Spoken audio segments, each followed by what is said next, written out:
welcome to the Black Hat Asia NOC report. Who are we? My name is Neil Wyler, but in the information security community, I'm better known as Grifter. By day, I'm the global lead of active threat assessments for IBM X-Force. By night, I do this kind of thing with this guy here. I'm also one of the main organizers of DEF CON. I've written a couple books. I speak all over the world on security. I just love this stuff. My name is Bart, and I hate going through this every time and being second on the list. This always sucks. I do this with him. I'm doing it like 15 years.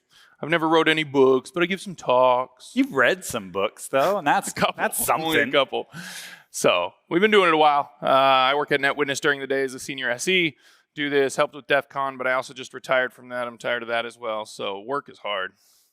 Yeah. All right, cool. So as Bart mentioned, he's been doing this 15 years. This upcoming US show will be my 21st year running the network here at Black Hat. So we've been doing it for a while, but we don't do it alone. This is the team that is here this week running the network for Black Hat Asia. So you can see it's quite a few folks. There is a core team that's friends of ours, essentially, people that we trust that help us figure out how to do this right. And then we have our other larger group of friends and family that are made up of our partners. So who are those partners? Those partners, and we always reiterate this. So if you've been here before, thank you. You're going to hear some of the same things. You can pick out what's different, what's not. So partners are partners. They are not sponsors. These are vendor solutions that we and Fink, our principal architect, select together on our needs and what we need to do to provide a secure network for the events.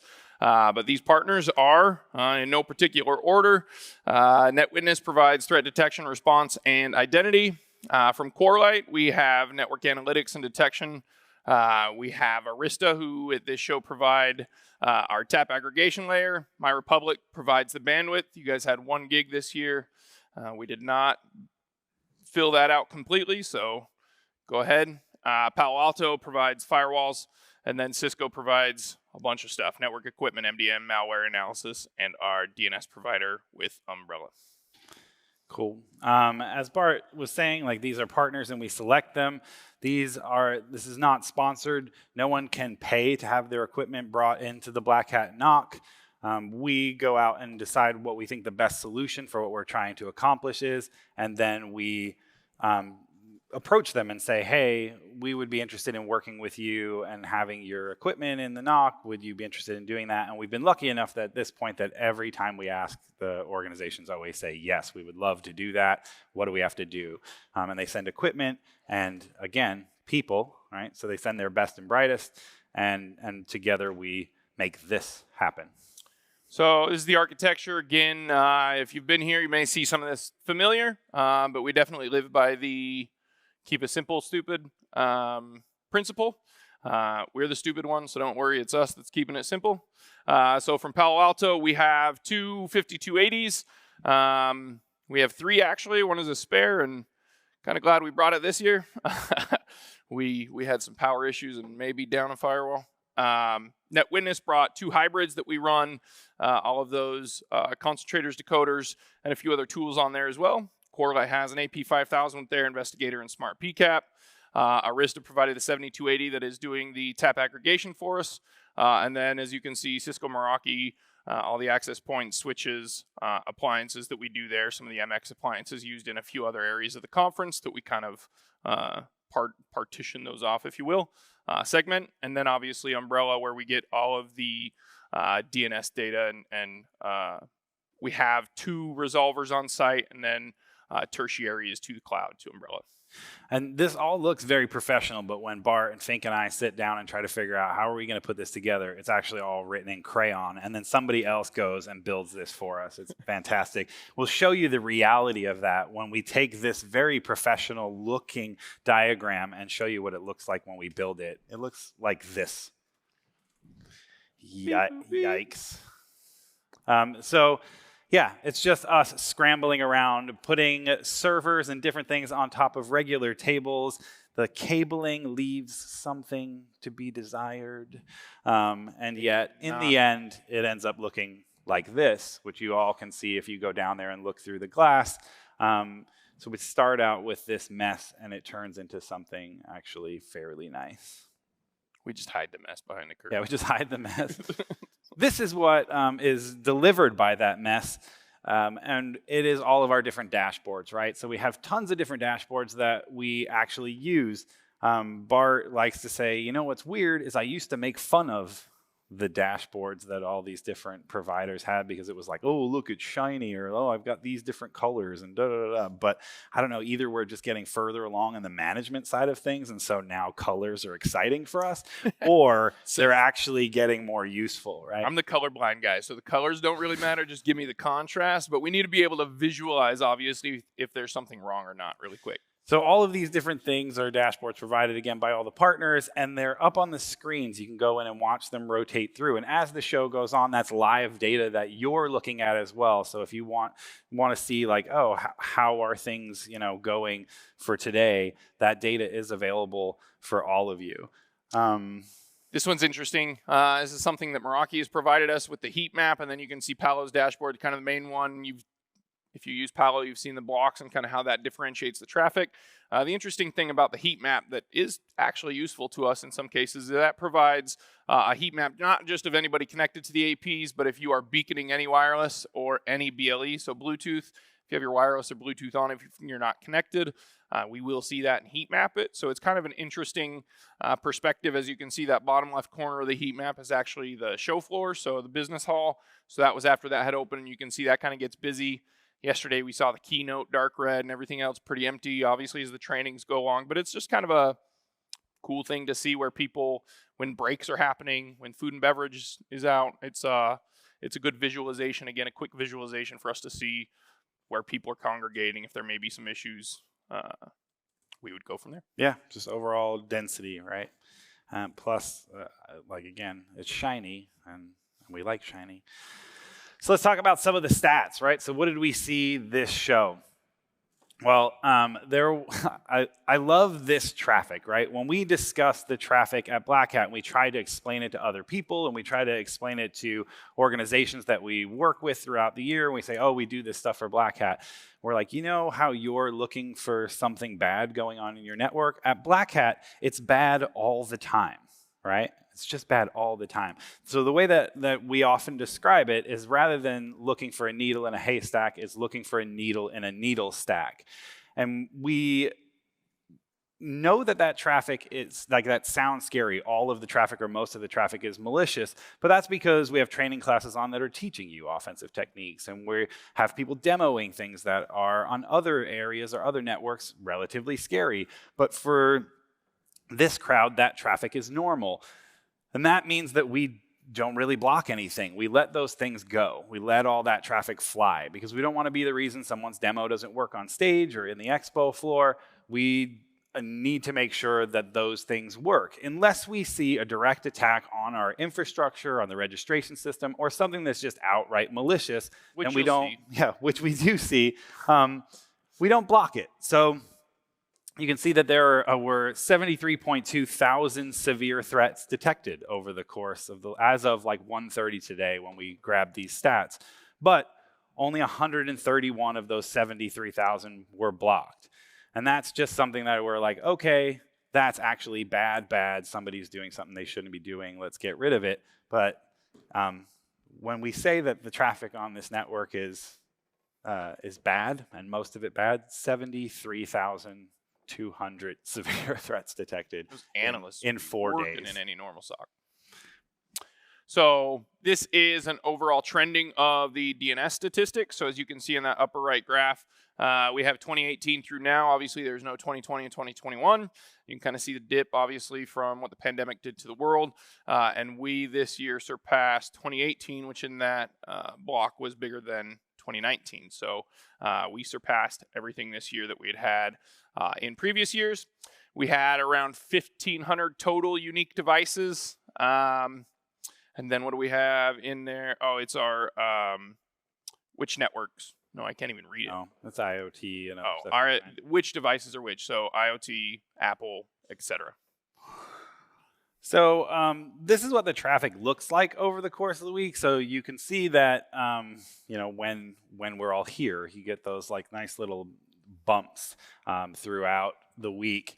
The number of devices connected and the amount of traffic that's traversing the network goes up during those time frames. But what is something that's just interesting to point out is people think often that when the briefings start, because there's more attendees on site, that the network traffic must go up. And that's actually not true. We see more traffic during the trainings than we do throughout the briefings. Partially that's due to people pulling down images from things, or they're pulling out their devices and just updating them, doing all kinds of things like that. But you can see the top SSIDs that the Black Hat training SSID was responsible for 50% of the usage throughout this week. And so that's I would say though that the trainings they're basically stable. Like once things get going, that's fine. The chaos that less people produce during the briefings is actually more, right? So the briefings kick off and there's more people here and they're like, I'm going to try a thing.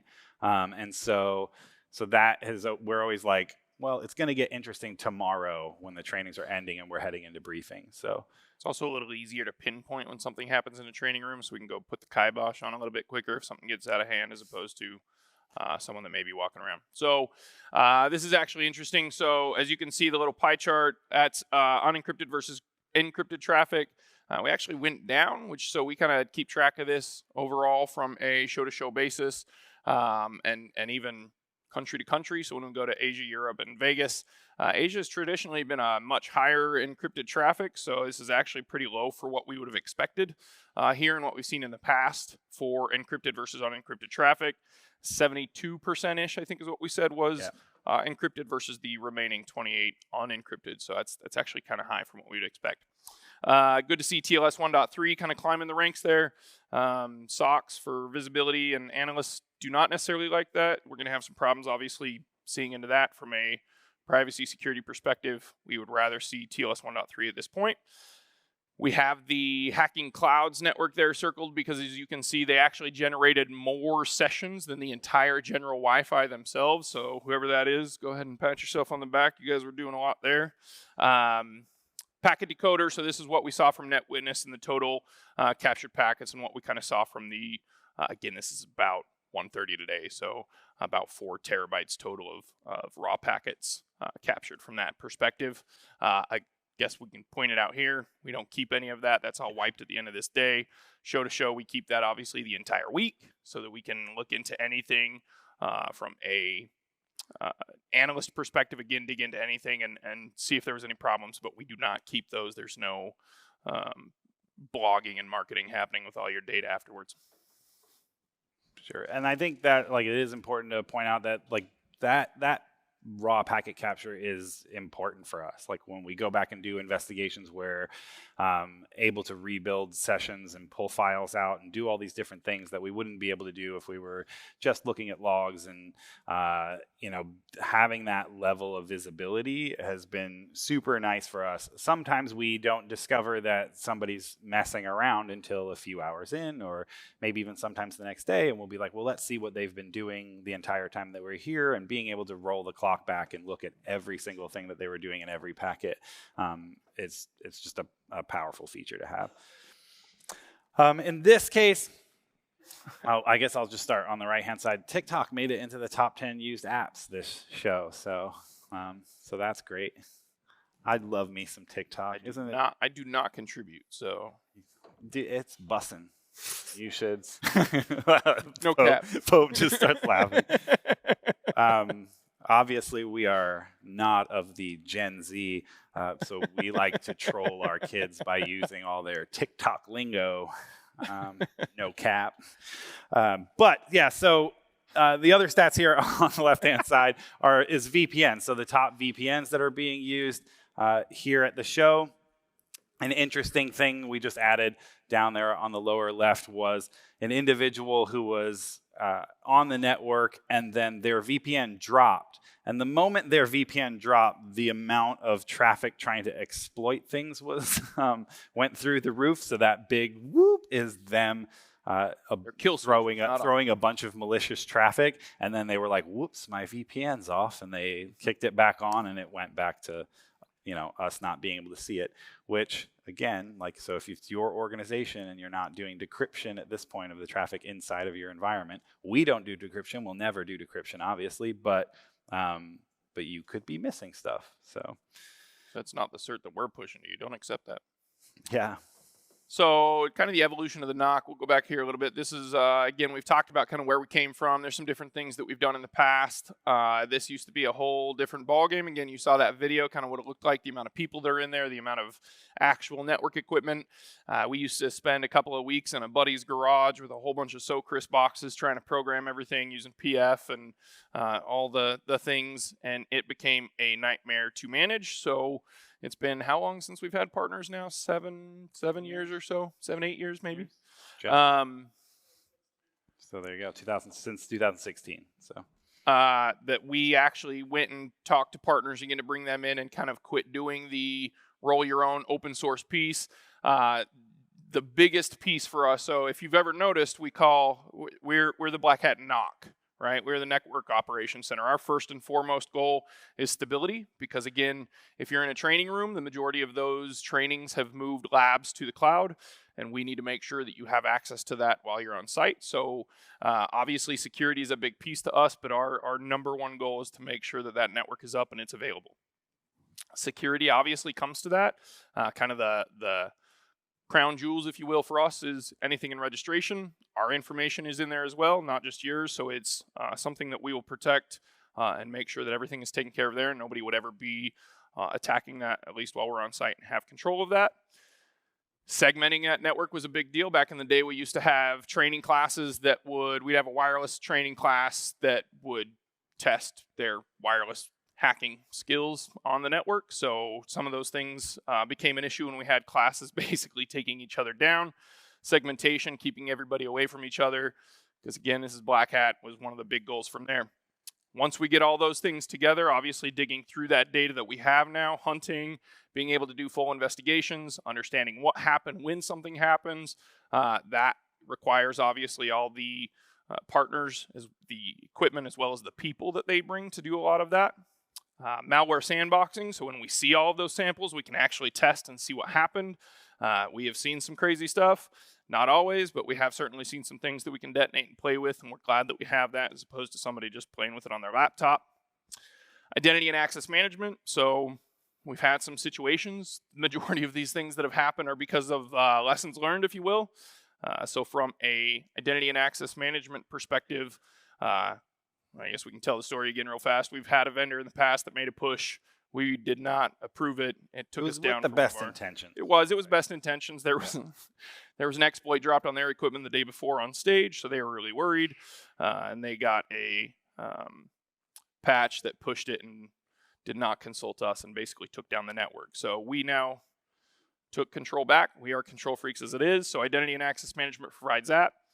Endpoint, we don't actually obviously deploy anything to you guys on your machines or ours. That's actually all towards registration. We're monitoring the machines that are used there. We're monitoring the network there. We're monitoring the database there. There's a lot, and we're paying attention, obviously. And then automating all of this. So anything that we can do and automate and kick that off and make ourselves easier when something comes up, we're going to enrich that with the other data that we have. We're going to automate and pull things that we can. There's other things that we've done in the past for letting you guys know if there was clear text credentials, crypto mining, and what's the third one? I always forget. C2. Malware, thank you. If we see C2 malware on your device, we will kick off basically a captive portal. Some things about that have been a little weird over the last couple of years because everything has gone so encrypted that you don't necessarily get that, and there's some things that we're working through there. But we try to automate that and present you information to keep you more safe as well. What else do you have to say about where we've come and gone? I don't know. I mean, I guess just the overall experience has been really interesting. Like I said, 20 years doing this and seeing where we have come from. Like my first international Black Hat show was Black Hat Asia in 2003 across, where is it? This way, right? I think to what's now the Park Royal next to the Mandarin Oriental over here. And we had a Cisco 2600 router and some like Netgear routers or switches and some Cisco access points with antennas we were taping to the walls and things like that. And we have had to obviously improve and scale and grow the network into something that is essentially an enterprise network that we deploy in 2 days.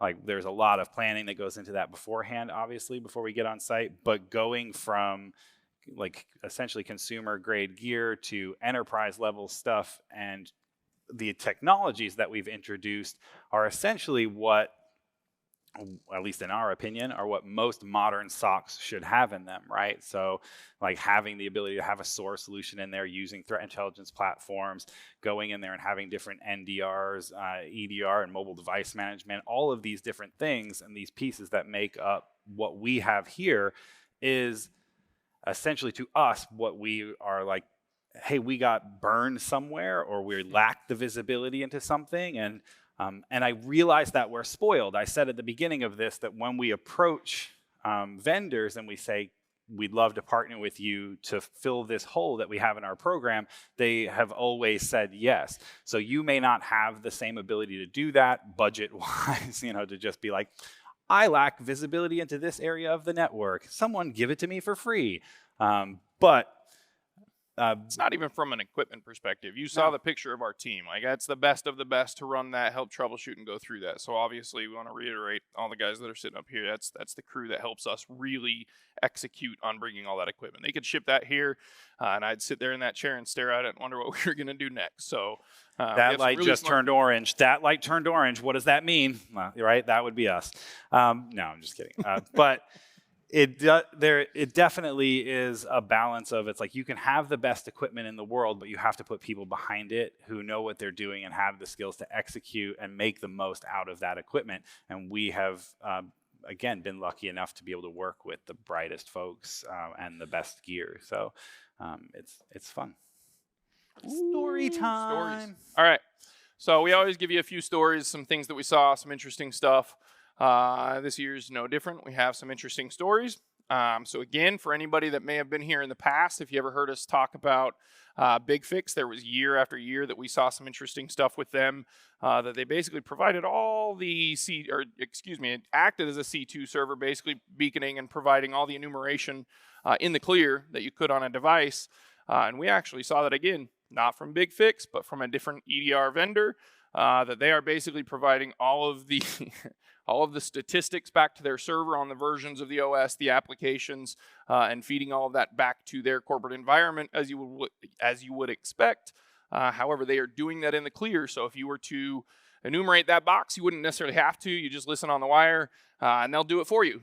So acting as its own beacon and providing all that information in the clear is certainly not something that you want to do in an environment like this, but it's one of the things that trust but verify is kind of used over the top sometimes, but trust but verify, right? So if you know that that's the kind of information that may be sensitive, you probably want to ensure that it's encrypted.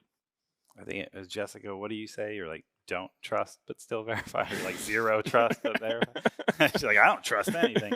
And yeah, it really is about like just paying attention to what's going on the wire. And we have more examples of that here. So we don't do a wall of sheep at Black Hat. It's not something that we like display and try to shame people and that kind of thing, but we do collect some of that information and we obfuscate it so that we can see it. In this case, Corelight put together a nice wall of Zeek for us and showed us like, hey, here's the interesting stuff that we're seeing come across in the clear. One of those is, for transparency's sake, one of those is blacked out. There was a significant amount of clear traffic that was going across the network, and we're working with the organization to, because we were like, this is clearly a misconfiguration. This isn't just like one person's box, or this is a corporate level thing. And so we've disclosed it, and we're working with them to make things more secure. People often say about something like Black Hat is they're like, don't get on the network. Oh my gosh, this and this and this. But Our goal is actually to leave attendees more secure than when they arrived. And that's why we do things like saying like, hey, you got on the network and immediately started communicating to a command and control server, right? So are you aware you're doing that? Like if you're not, then we're letting you know that you are so you can do something about it. Or when we see that crypto mining or clear text credentials, it's like, do you know that this data is leaving your machine so that they can make themselves more secure? When we do see things that are at an organizational level, or even vendors that are doing things or leaking things, we do contact them and we work with them to try to help them make their environments, or in some cases their products, more secure. This is for you, Sean, wherever you are. So AV Club, we see a lot of things in clear text. Again, some of those things are misconfigured. This is actually one of the AV vendors that was working with some of our team. We made them fully aware. But their emails were in the clear SMTP. When you get quotes from them and some other information there's a lot of different ways that you could use this, whether that's as a competitor to undercut, whether that's as a competitor to get information, whether that's as a bad actor to pull that information and craft the probably best spear phishing email you could from that. There's a lot of things that come from that. However, on top of that, the credentials that they were signing into the server and pulling down all of those were also in the clear. So not only did we have the information, but we could have logged in and pulled down some quotes, maybe modified some quotes, didn't play around enough to find out. But again, this is one of those things that it's a configuration level. I'm going to pay this one, pay this one. I'm AV Santa. They'll be good. Make some friends over in the show floor and pay their bill for them while you're at it. So, again, one of those things that we want to make sure that people are aware of. This was one that we tracked down the people and made them very aware of. But, yes, this is a concern again, and the level of that. And it may not just be, some people say it's just information. What are you going to do? Are you going to go pay my bill? Fine, right? But from that vendor's perspective, it's certainly something that could be a problem with the customer information, internal work information that's being transmitted that in the wrong hands could certainly cause a problem. So whenever you come to a show like Black Hat, or you go to any HackerCon, DEF CON, whatever, people are always like, use a VPN, use a VPN, use a VPN. And that's true, use a VPN. But don't just trust in that VPN. We have findings every show where we see somebody either misconfigure it, or they're using just some garbage VPN that they shouldn't be, that says it's doing what it's supposed to do, and yet it's not. Just because the icon turns green doesn't mean it's actually doing what you think it's doing. Unless you go and look and see on the wire, like, okay, am I good now? Is this actually happening? Then you don't know what's being leaked out there. Over the course of this show, there were three different VPN providers that had different levels of leakage of some kind. One of them saying it had established a tunnel that it did not. In this case, this one was leaking the location information of the individual. So their traffic is encrypted, great, but the latitude and longitude of the device that VPN is enabled on was transmitted in the clear on the network, which was then able to be put into Google Maps, and we could see exactly where they are sitting inside the mall here at the convention center. So another one of them was a pattern of behavior that we have now seen at the London show. We saw at RSA conference, and then now at this show, where we're like, we have to have a discussion with this VPN vendor to let them know that we're seeing a significant amount of information that shouldn't be in the clear that's happening.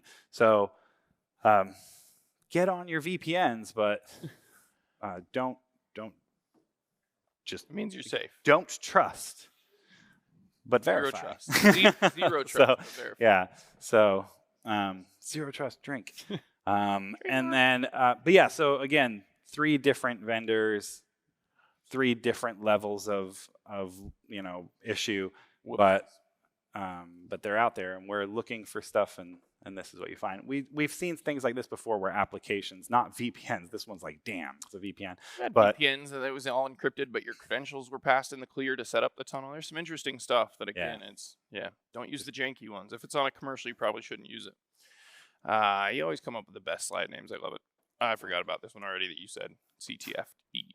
So what we saw, there were some attendees that were on general Wi-Fi, and I'm not positive what the actual context was around connecting to the CTFs. Vendors sometimes provide CTFs for people to connect to, but we started looking at some interesting traffic that was in the clear. It was over HTTP. It looked like some CTFD server. It was And direct CTFD. IP. Direct IP? Direct to the IP of that server. Direct to IP is why. Yes. Over HTTP is why it caught the eye. So CTFD, it was a CTFD server. After digging through, we saw one person that was connecting to it, and we thought it may be not necessarily anomalous, and it's not necessarily an issue. Obviously, you guys can connect to whatever you would like there and have fun with that. But then we saw, I think there was 4 devices that we saw and enumerated out that were connecting to this same CTF. Using the same passwords, and we just thought about helping them out with their CTF. So this was an interesting connection, and again, things that we see, and we're teaching certain things, but the direct to IP, HTTP, clear text was all kind of what caught our eyes. We could have logged in and helped them out, but these are some of those interesting things. This was all over general Wi-Fi, not an issue, but again, just one of those interesting things that if we're teaching security professionals, it's generally not that hard to put that on HTTPS server and encrypt that. Yeah. All right. This one was interesting. This particular individual was so noisy that every partner saw some level of their activity, like essentially at the same time. And they were like, are you seeing? Yes, I'm seeing this as well. I'm also seeing this, right? And we're like, okay, well, let's take a look. What initially kicked it off was this individual was attempting SQL injections on public-facing websites, right? Actual like companies out there in the wild, not a CTF, not something here in a training class, not anything. They were just like, I learned something this week. Let me see if it works.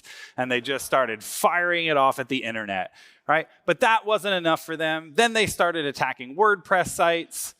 They were like, hey, I've heard about Log4j. Let me see what else is still vulnerable out there. And they started trying to exploit it on different companies, different websites, doing tons of enumeration of different things that they were looking for, CRL manipulation, lots and lots of scanning, vulnerability scanning on the sites that they were targeting, as well as just port scanning and other things on multiple public sites, on some restaurant chains.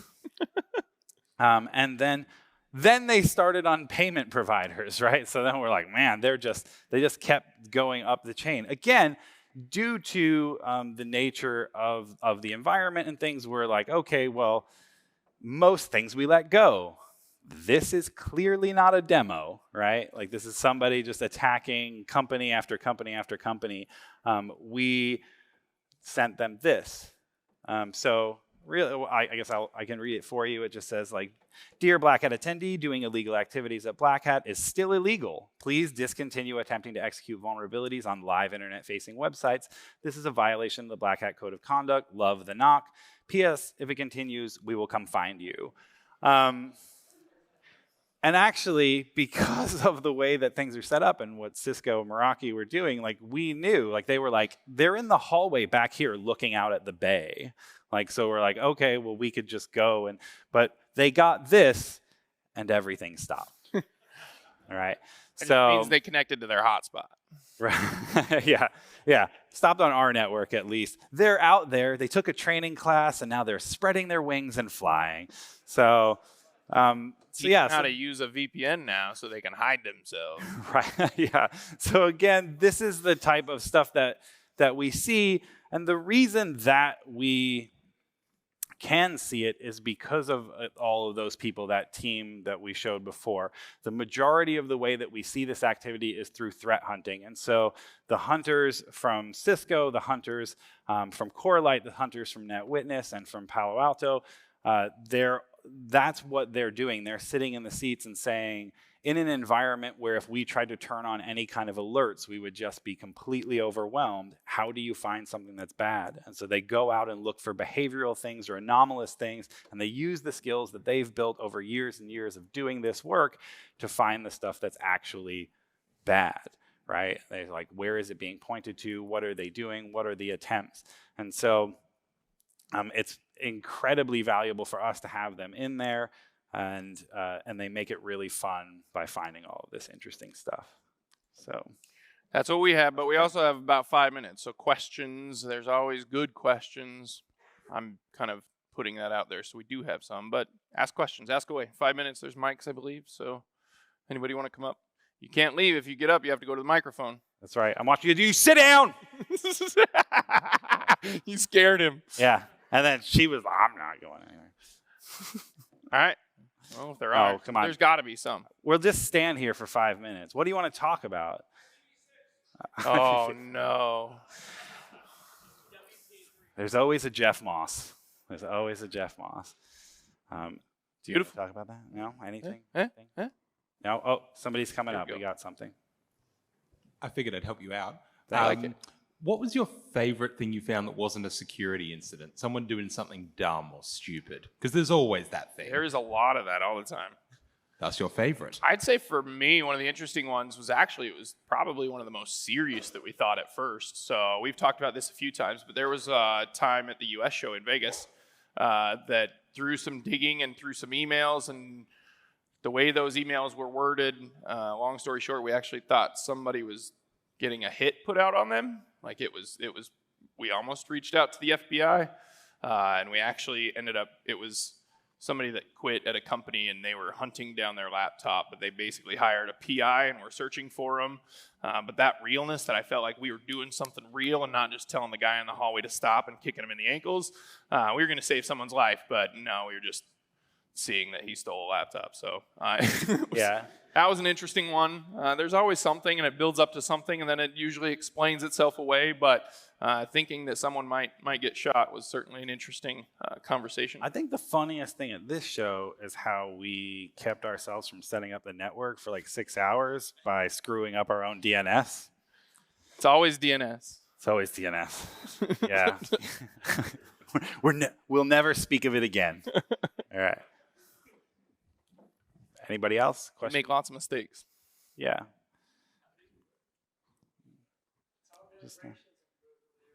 How have integrations improved over the years? In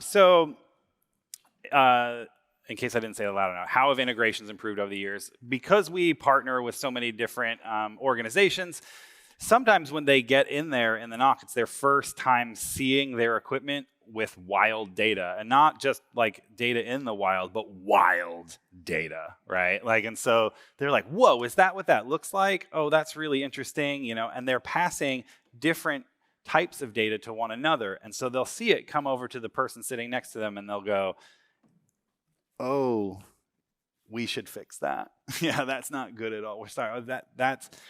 We'll work on that. And by the next show, often those integrations will be cleaner. And so even though they're competitors, right? So it's like, you know, they have some of the same features, and they're if you were to put them out on the expo floor, I don't know, they would fight each other or something like West Side Story. But but in the NOC, they actually sit down side by side and say, how can I make this cleaner for you? How can I make this better for you? And so those integrations have just become stronger and stronger. And that's cool to see, because not only are they making it better for our experience in the NOC, but they're making it better for their customers as well, which has been, again, super nice. That was a plant, by the way. Yeah. Do you have any? Just stand here.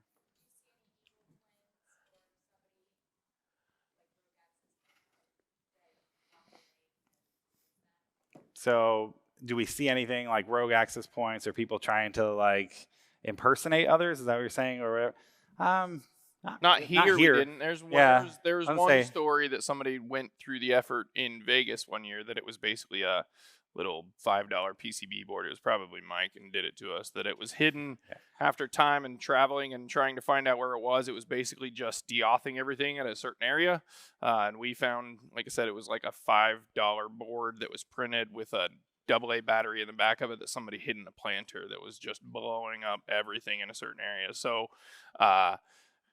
there certainly are, but it's a little bit easier just to see a rogue access point. And when it's hidden like that and something a little smaller, it's harder to kind of find that and track it down. But yeah, we've seen them some. Not here. We didn't see them here this year. The thing about a network like this, or the infrastructure here, is that it's mature enough that that those things aren't really like an issue anymore. We would see that yeah, pretty quickly at this point. Did you want to Sure. say something?